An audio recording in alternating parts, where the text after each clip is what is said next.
Pemirsa, beberapa hari pasca terjadinya kebakaran Los Pasar Terong, Direktur Utama PD Pasar Kota Makassar akan mengambil alih pasar tersebut yang sebelumnya dikelola dari pihak ketiga.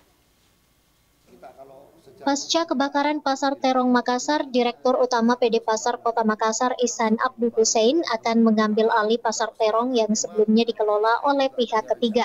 Menurut Ihsan, sebelum terjadi kebakaran yang menghanguskan puluhan lapak kios para pedagang di Pasar Terong, Ihsan mengaku PD Pasar telah melakukan review kontrak dengan pihak ketiga dari pemilik Ferry Sulistyo di bawah perusahaan PT Makassar Putra Perkasa. Oleh sebab itu, kebakaran yang terjadi tersebut seharusnya merupakan tanggung jawab penuh dari pihak ketiga PT Makassar Putra Perkasa yang sudah lama tidak mengelola Pasar Terong, sehingga PD Pasar akan mendata semua permasalahan, mengevaluasi kontrak.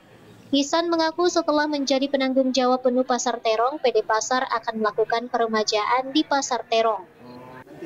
Jadi langkah Pasar Terong ini kan masih dikerjasamakan dengan pihak ketiga. Artinya kontrak ini masih berlangsung. Ya. Makanya kami tidak bisa berbuat apa-apa di Pasar Terong ini. Tapi sebelum terjadi kebakaran sudah ada langkah preventif yang kita lakukan adalah mereview kembali kontrak-kontrak yang ada, ya kan? Artinya memang kenapa tidak terurus di Pasar Terong? Karena pihak ketiganya memang yang sudah dia sudah tinggalkan ini pasar. Cuman administrasi kan tetap berjalan. Selama belum ada keputusan dibatalkan ini kontraknya atau diputuskan, maka itu masih haknya pihak ketiga ini. Artinya kalau ada hal-hal yang terjadi di bangunan itu, ya kami masih menganggap bahwa ini kewajiban dari pihak ketiga. Mudah-mudahan, saya kan semenjak masuk menjadi dirut pasar, saya sudah mulai mendata semua permasalahan-permasalahan dengan kontrak-kontrak yang ada.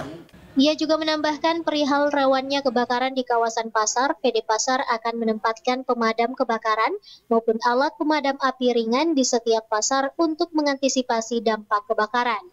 Ardi Jaho, Slebes TV.